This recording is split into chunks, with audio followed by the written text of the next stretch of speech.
What if we change the way we look at our coloring pages? I know that probably sounds a little scary, maybe even a little bit crazy. From the moment we pick our pencils, there is often this invisible pressure telling us what we are supposed to do. Stay inside the lines, pick the right colors, follow what other artists do, don't make any mistakes. And somewhere along the way, we start believing that if we don't do those things, someone will judge us. Someone online will tell us we colored everything wrong. Someone will leave a negative message and negative energy. But what if we just didn't care? What if we stepped outside those lines, not only literally, but mentally too? What if we allowed ourselves to create the page we actually wanted to create instead of the page we thought other people expected? Because at the end of the day, who are we really creating for? People often say that art is relaxing, that it's therapeutic, that it helps with stress and anxiety, and I absolutely believe that's true.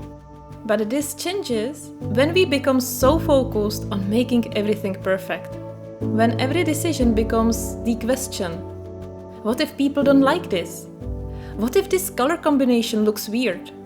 What if I do it wrong? Suddenly, something that should calm us down becomes another source of pressure. Instead of relaxing, we are performing.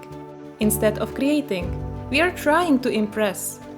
And I don't think that's what art is supposed to be. I see this all the time, especially with those who just started their art or coloring journey. We are so excited to start a new coloring page. We are waiting all day to finally sit down with our coloring books and art supplies. But then, halfway through the page, the doubts begin, and then we think, this doesn't look like I imagined. I saw a better version of this page. I think I chose the wrong color.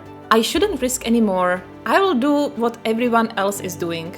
If I express myself too much, are they going to judge me? And without even realizing it, we start giving more importance to the opinion of strangers than to our own enjoyment. We are worrying about people we have never met, people who don't know us, people who may scroll past our picture in 2 seconds.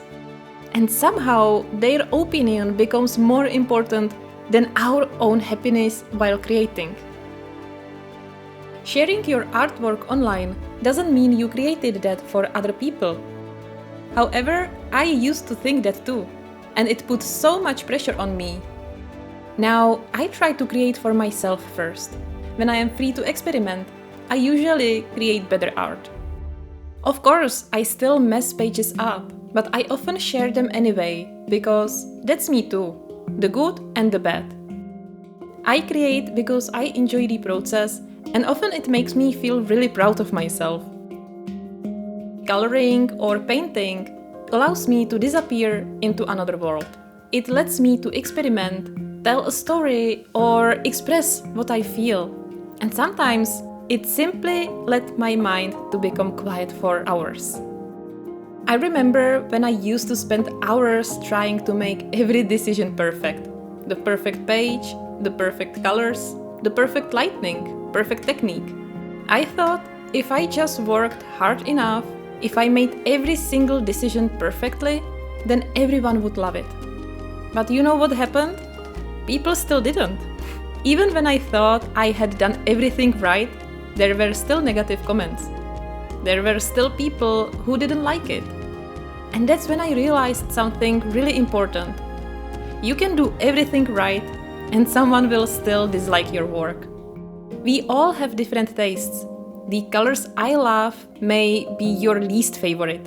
The style you enjoy may not be mine. And that's completely normal. That realization completely changed the way I color. Instead of asking, what color should everyone expect here? I started asking, what color makes me excited? Instead of wondering, what if this doesn't work? I started to think, and what if does? And honestly, that's where the fun started. because experimentation became exciting instead of frightening. Maybe those colors don't traditionally go together. So what? Maybe I added too many white splatters. So what? Maybe the reflection isn't realistic. And so what? None of those things make the artwork worthless. They simply make it mine. Another thing I have learned is that nobody creates perfect art all the time. Nobody. No matter how experienced they are, no matter how talented they seem, every artist has pages they don't like. And every artist makes mistakes. The difference is that many people simply don't post those pictures. So we only see the highlights. We compare our everyday reality with someone else's best moments. And that's never going to be a fair comparison. Personally, I love to share pages I'm not happy with. Not because I think they are perfect in their imperfection, but because maybe seeing that will help someone else stop chasing perfection and start creating for themselves as well. I am well aware that I will probably get some negative comments. How was I supposed to do it and what I did wrong? But this can't hurt me.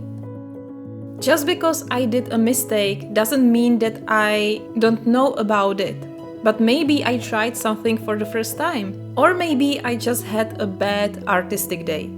But those are often things that people outside don't see. If they don't have all the information about what led me to create this specific piece, then their comment isn't personal. And this is the same when I create something similar to what I am creating right now in this video. Almost every time I do outside the lines and when I cover vast majority of the illustration, someone will comment how I ruined the coloring page. But did I really ruin it? Is it torn apart? No, I just expressed myself and I let my creativity to flow freely beyond the given lines. I would never color a page like this if I have to stay in lines, because that's just not my style. I don't really enjoy coloring so many details. And if you have this book, if you know what pages are in it, then you know that every page is super detailed. And that's why I struggle to color in this coloring book. But I have found a way how to color these pages. And it is my way, it is what I love to do, and it is what gives me joy. If I can show to someone that it's okay to go outside the lines, and if there is someone who I can inspire to experiment and express themselves, that is what makes me so happy and so excited about creating even more. So, if there is one thing I would love for you to take away from this video, don't let the fear of someone else's opinion decide what happens on your coloring page. Color the sky green if you want. Make your dragon pink. Add as many splatters as you want. Go outside the lines. Cover all the lines. Try the techniques you have been too scared to try. Because this page belongs to you, not the internet, not to strangers, not to people in the comments, but to you.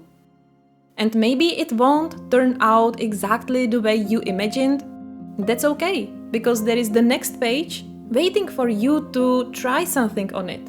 And every time we experiment, we become a little braver. So next time you sit down to color, don't ask yourself, what will people think? But ask yourself, what do I want to create today?